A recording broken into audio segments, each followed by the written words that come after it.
Le 10 juin 2025, l'Union européenne a mis à jour sa liste des pays à haut risque en matière de blanchiment de capitaux et de financement du terrorisme.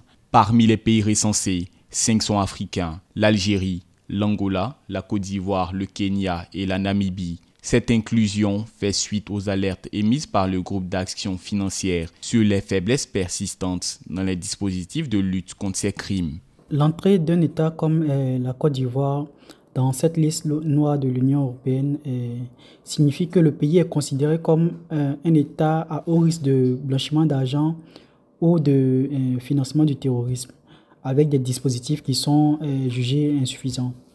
Et c'est donc une pression internationale qui vient exiger plus de transparence, plus de régulation et surtout une meilleure traçabilité des flux financiers. L'entrée sur cette liste noire entraîne un durcissement des contrôles pour les transactions financières impliquant ces pays. Les transports d'argent, les flux commerciaux et les investissements seront désormais soumis à une surveillance renforcée. Cela risque de freiner les relations économiques entre ces États avec l'Union européenne, accentuant la méfiance des investisseurs étrangers et alourdissant le coût des opérations. Les banques et les entreprises européennes vont devoir appliquer une vigilance renforcée pour chaque opération qui implique la Côte d'Ivoire.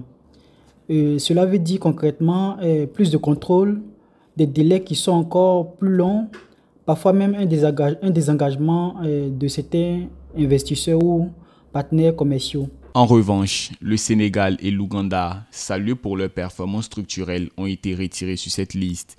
Le Sénégal en particulier a renforcé la transparence sur la propriété effective et amélioré la coopération entre autorités compétentes. Ce geste de l'Union européenne récompense les efforts de ces pays et souligne l'importance de sécuriser les économies africaines.